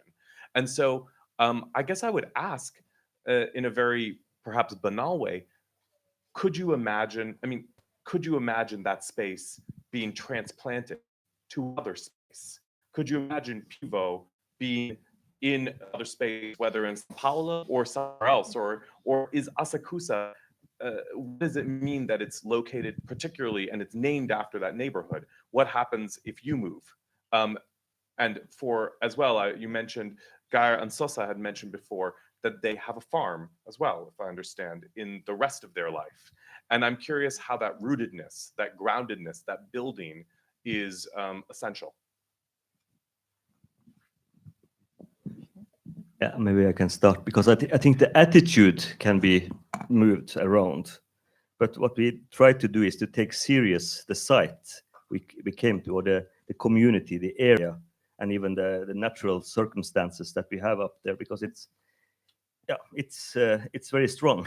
You have to deal with that too. And I think we had, as artists, we somehow have the opportunity to deal with what we see. It's our main apparatus, to use our eyes and also to use our hands. So that's why we wanted to build this house. I mentioned the guatti, the turf house, and connect to the way of thinking about your surroundings, about the materials, to be in dialogue with the materials, the plants, what you need for existing somehow. So like when we wanted to start up Jon Ole, he said no, he will come in May to gather the materials. Oh, May, why May? It's a little early. Yeah, I want to come when the moon is rising, because then we can get the best materials. But the wood will be, let's say, it will keep longer if you gather it in the growing month when the moon is growing. So, and he said that then it can last for 70 years if you take care of that house. And when you talked about moving, I just got this image about moving the guatti kind of to a museum or something. A horrible thing, because we really need the things that is set to be happening there and not be moved. I think I have an interesting story, because I just try out moving Pivô to another side, actually with our fellow speakers here, Constantine Lisbon, that has this plan of disappearing for 10 years and lending their space to other spaces. And Pivô was the first one to try out this swapping model. And I must say, because I started my presentation saying that I often state that Pivô is a site-specific, or at least site-driven institution. And I believe that for a long time. So now it's almost 8 years. And when João and Luis invited me, I say, this is the perfect opportunity to test out my own statement and see if it's possible. And now I think I have still an ambivalent feeling about it. I think we need to, this institutional thinking was shaped by a very hands-on situation, which is facing not only the magnitude of the space, but also the fact that Copa, for you to give it a little bit more context, is to make a very responsible comparison, is like the Empire State to New York. So it's unthinkable in many locations that a space like that would be abandoned for 20 years. Or what kind of a city abandons a space like that, or let somebody leave a space like that closed for 20 years because it's a private space? So this situation is very symptomatic of how São Paulo treats heritage architecture and also cultural policy. So I think Pivô was shaped in this situation, this context, which is group effort trying to give. Then we had no idea what it was. So it was like this hands-on coexistence between artists and contractors to give it back, because I didn't say that, but it was before becoming a ruin, it functioned as a hospital for 15 years. So you can imagine how odd the context is, because it's a private hospital inside a mixed-use building that the people living there had no access to the hospital. So, and this was closed for 20 years. So when we started to work there in 2011, it was a ruin of a hospital closed for 15 years. So you can imagine the kind of situation we found there. And this is the fundamental stone of the institution that we're now traveling to to Konshalle. And it was a very interesting experience, I would say. Okay, if the space relocated somewhere else, I think I just changed the name of that new neighborhood. I mean, so much. I'm very attached to this neighborhood, but often the case this is one-way love, in a way that I'm trying my best to invite local people, but do they really come? Like how much people really come is another question, and it's a nice gesture, I think, and I like to continue this, but maybe the time will come that it is no longer, this kind of space is no longer needed, and then it's time to move on. So the second, thank you all. The second question I'll ask is around something of culture in a way, or using that word. But I'm reminded, a colleague of mine, Lauren Mackler, who runs a project called Public Fiction in Los Angeles. She's been talking a lot about the idea of permaculture in over time, and also rotates them for sustainability. But I'm curious about here, and it came across in some ways in the evocations, is positioned vis-a-vis other either art or cultural institutions. You spoke a little bit about it, Osaka, in terms of the idea of entertainment, but I'm curious if you can talk about that also in Sao Paulo and in Sørfinnset, how it relates, and in Tokyo, how it relates to other kinds of art institutions or cultural institutions. I can start. I think an important aspect about the way Pivô is shaped is we try to establish museum cannot, or collecting museum to say, or a commercial gallery, because it's funny, because Sao Paulo is a large city, it's a 22 million people city, with, in my opinion, a very unhealthy art scene, in the sense that we have very few functioning institutions, strong institutions, but that cannot cover the entire vibrancy of the art scene. And we have a strong market. So there's pretty much nothing in between. So there's no Konshalles, very few artists run space, because there's no cultural policies for that. So there's a giant gap in this, which for me is crucial to build an art scene that is the place the artists can rely on to be more experimental, to test things out, or to really rethink the formats of what they're doing in a practical and also discursive and critical way. So with the part that really, as you were saying, involve the artist community in the first place. So I would say, I often use this metaphor that we moved to a giant empty house, and we are building up the institution in accordance to its surroundings and to the actual demands of the local community. So in the case, like, we didn't hire an architect, so you need to sit, you find a chair, you need to cook. So Pivô was built in this constant struggle to make it self-sustainable, but also in a very active way, because for a start, we have a building audience of 5,000 people, which is insane. So I don't know how many people there are in the village, but possibly that. So 5,000 people is a European village, and they live in a building. So it's like we have to deal also with the frustration that they don't come as often as I would like. And also that not narratively, which I think something I don't believe, or I'm not, at least not interested as a curator, which is doing a program that narratively reflects the most pressing social issues that the center of the city has, which is Sao Paulo's downtown, to give you a little bit of context, is very vibrant in terms of cultural activities, but also has the most pressing issues of the city in a very visible way, pollution, the difference of social statuses, social injustice, lack of trash cans, you name it. So this is all around. So we try to be engaged in the sense that our office replicates our statement, in terms that we try to provide a context for young professionals of the art system to get fair wages and to really think about what it is, the space that they want to work. So it's the size of the institution is a bit of a hybrid. So we impersonate a little bit the Kunsthalle that constantly tries to be being. Yeah. Okay. In Sørfinnset, we are soon reaching 100 inhabitants, hopefully.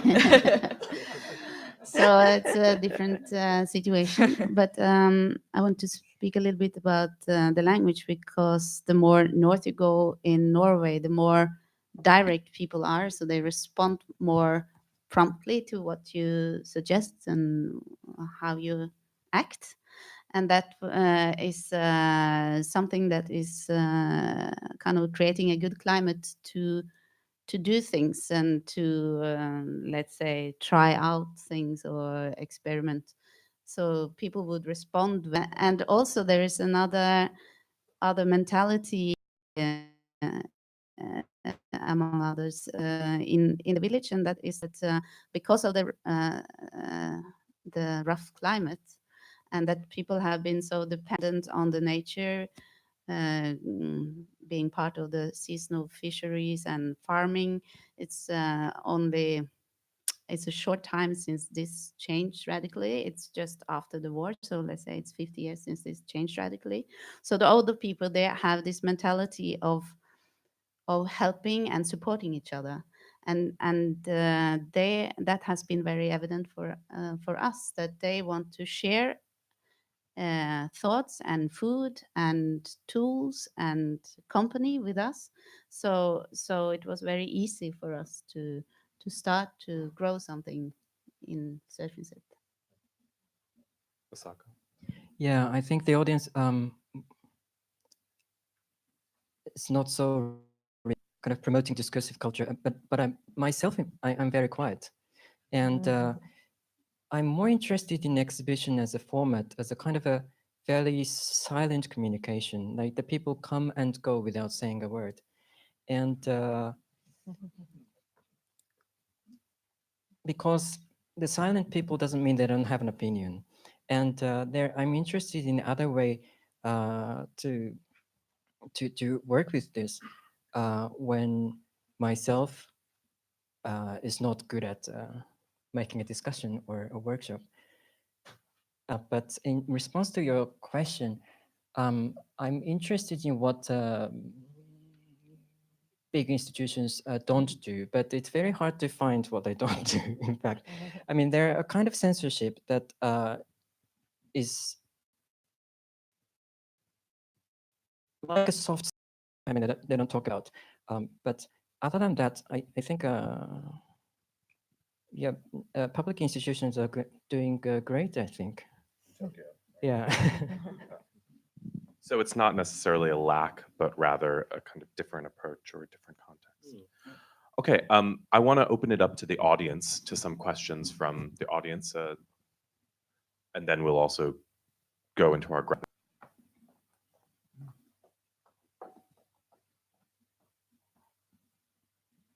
Hello, my name is Ruben. I'm a former chair of UKS. Thank you for the talk and for a great start of this conference. Talking about now specifically, when asked the question, what the or quote unquote larger institutions don't do and how independent spaces can do different stuff. And I found it very refreshing when your response here was that you thought the public institutions were doing quite well and they were doing everything. Because I think that's the dilemma that artists and curators and people self-organizing institutions really need to take into account at this moment in time. Because and I don't know if this is a correct what is a way to coin it, but the context capitalization from larger institutions going on in the smaller self-organized independent institutions. As for example, when Ron Grupa is going to curate the Documenta, and here in Oslo, we just recently got a Biennale, and the way they talk about that Oslo Biennale is by using a lot of, and this goes maybe to Lars Bang in the first presentation, a lot of the words and the presentational forms and the ideas that is also what our smaller institutions are built on. So, so my question maybe to the panel is like, if you have any thoughts on, how independent art institutions should react, or maybe not react, when larger institutions are doing the same as we are doing.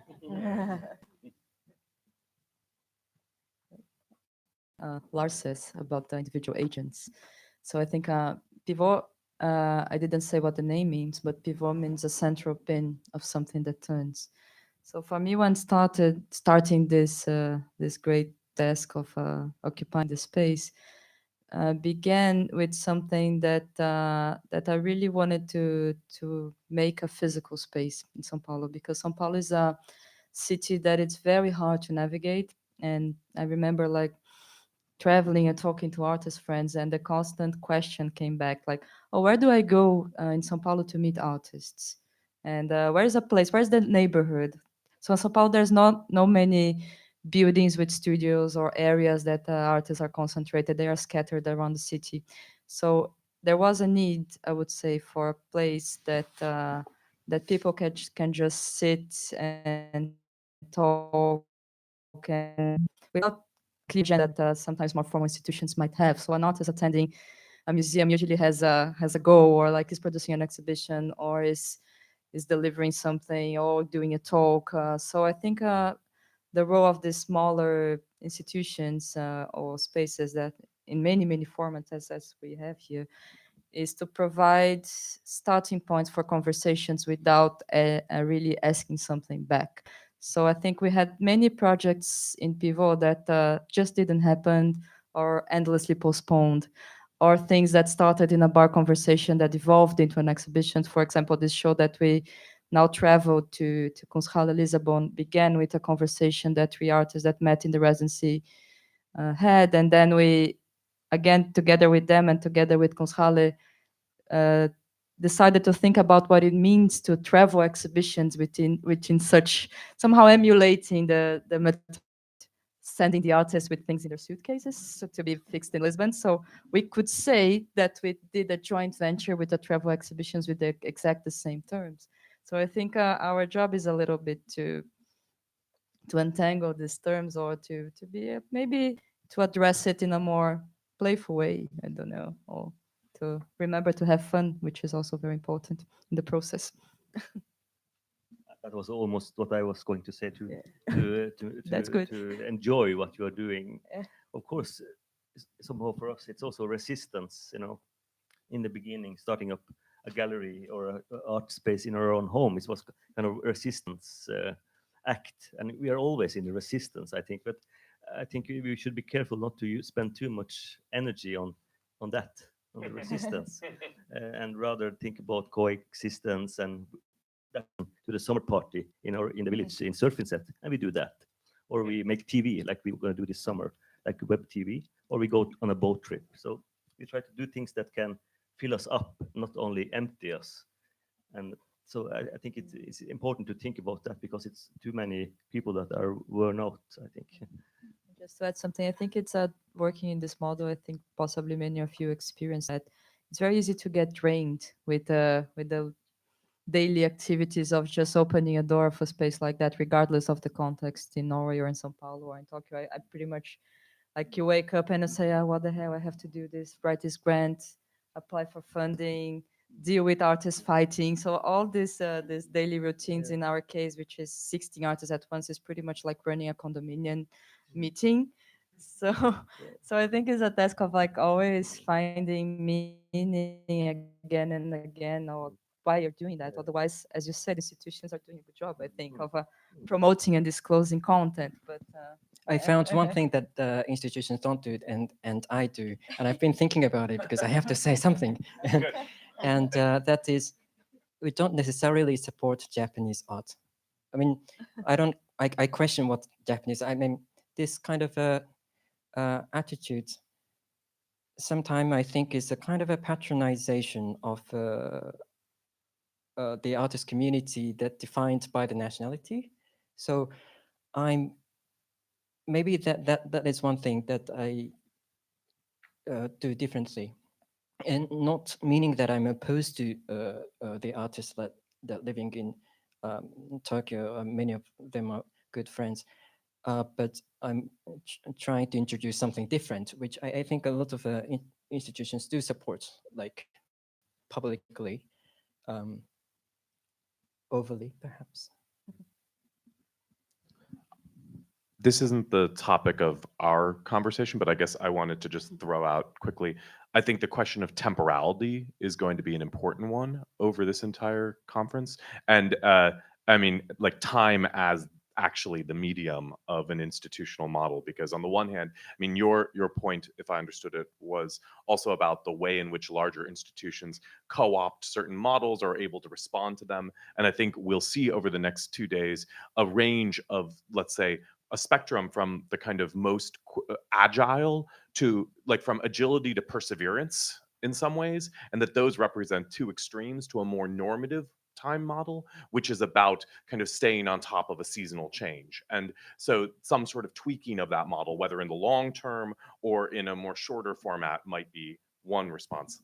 But aware of time, I'm going to grab something from our grab bag and ask a couple of questions. No, I mean, well, I mean, okay, no, that's it. I'll just do that. This is to Osaka. Does your model follow that of other Tokyo galleries, like Last Gallery? Also, the economy around showing in a small gallery. You mentioned the economy. Is that says Lost Gallery, Last Gallery? I don't know. I'm not sure. Okay, well, maybe just the model of your space versus other Tokyo galleries, because you also work in a gallery or used to work at full time there. Yeah. I don't think I modeled. I modeled after biennial, like international biennial, as a way to invite international artists to make critique about certain locality.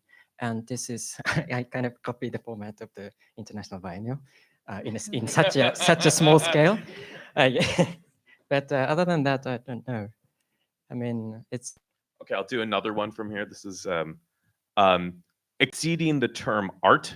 How has the dismissal of the use of art or art, I can't read the second word, but or something been useful? And that did come up actually in ASAKUSA entertainment and in and in Sørfinnset and perhaps also in Pivô as well. So the use of the term art and its relevance or its non-relevance. I think that it was important for us in the beginning to avoid the use of the word art or kunst in Norwegian, to be more including in the village. But we cannot escape the art and the art history as artists and educated as artists, growing up as artists. So it's there anyway, but maybe it was not material. What is the meaning of it? So I think it has somehow been like a medicine to forget art.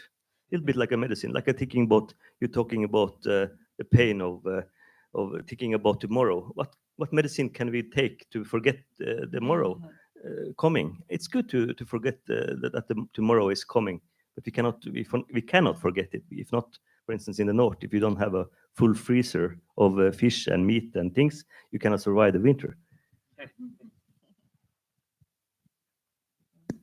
Yeah, well, I have a more problem with the word curation, and I sometimes use this word for funding. I mean, just for a practical reason, but otherwise, I would like to call myself like an event organizer or exhibition makers, and yeah, and the word art, yeah, sometimes you use it and sometimes not, and I don't know what it is. Well, I'm gonna be brief, but I don't know. I think we're always struggling with words, and that's why Lars' panel was so enlightening, so many levels. But to me, is as Pivô has to have art in its name for bureaucratic reasons. In terms like when you apply to get a social number, things like that, you need to define yourself. So when I was doing that, I felt bad, like because we had that rule and we had no idea what it's going to be, and then I had to call it Pivô Art and Research, which is our in Portuguese it's called fantasy name, which is something I love. So our fantasy name is art and research, and I decided not to use it in the designing stuff. So that's why we did the residency program for 3 years before calling it a residency program, until it was impossible not to, exactly for funding reasons. And people like, what the hell are you doing? This is a residency. No, it's not. So sometimes I think it again is a matter of time, taking your time to using the terms in the right way. And art is one that it's hard to. I'm just seeing there are going to be so many questions left unanswered, and that's why we still have another day. I'm going to ask one more question from the group, and then we'll break for lunch. But it seems very relevant to our panel as well, and the topic of it, which is what is the thought about the artist as an outsider visiting a kind of site that is local and bringing something from outside where the artist comes from versus artists working with local. And The artists are coming. yeah, but we are not coming home, and yeah, it is kind of yeah, kind of we are redefining what is the situation and what is our role there. So I mean, this the outsider question is really important and interesting. I have used my my position as a non-outsider as a northerner with a Sami background. I use it for what I can use it for, both to because of my knowledge, my way of being able to drink coffee. that's not it's serious because it's this coffee is so important, you know. And we say we even made this saying, give away 1 cup of coffee and you get 10 back. So to share the coffee and to be, you know, to be ordinary, it has been important. Not to be, because I think some people they expected more crazy people, you know, artists coming like weird and different. But when we did ordinary thing, we could communicate much easier, I think, in the village. I think I would add up to that, saying that I think this is a very important question, and the only way I can think about it is that, like in Pivô, we do mainly context-oriented, that site-driven work, but not as a prerequisite. So our for an artist usually comes like 2 years ahead of a show, and then they come and they stay a little bit. And so it's like this idea of creating a ongoing relationship of hosts and guests that can lead to often unexpected results. And I think it's always important to, if there's conflict, to inhabit the conflict as well, not to try to flatten up and to, I don't know, put everything under the filter that contemporary arts sometimes leverage and say, oh, we are doing something important for the community, or like engage in some kind of benevolent discourse that is often empty. So I think for me, it's always a question that I struggle, like how we deal with these questions. And I think the only way to deal with it is like case by case. So we had artwork in there that had an amazing engagement. I even moved to Brazil after being there. We had artists that just did a work and never came back, a work that was the outcome of their practice, and that has nothing to do with the fact of being in Brazil, or artists that even refuse the idea of having to deal with a space that has this weighty architectural background and trying to emulate the space. So I think as an institution, we try to mediate and try to create a context, and also this lead to unexpected results often. One little art story I have is that it is in Sørfinnset Geir. She was one of these young Thai artists coming with a group of artists from Thailand to be there for a month. She's now married to a local sheep farmer, and they have the son Axel. So I think that's a good story. And we had marriages at the residency at Pivô too. That's a whole nother panel. Yeah. And do you want to add anything, Osaka, about this outsider? Yeah, I mean, pretty much the same. I don't ask artists to invite. You see, you see what I do, but and artists knows this, but it's really like I research as much as I can about the artist practice, and for some artists, I think that this artist might enjoy working in this context. But not always, like it's so specific, like the location is so specific, and but it's okay, like if it's not related to it. Oh, no? No, it's good. It's a true answer, and it doesn't leave us with any sense of resolution. But maybe that's a great thing, because now we have lunch, and then we come back, and Christine Tomei will present a keynote lecture directly at 1:30, and we'll continue the conversation. So thank you, all of you, for your presentations. Thank you for the questions, and enjoy.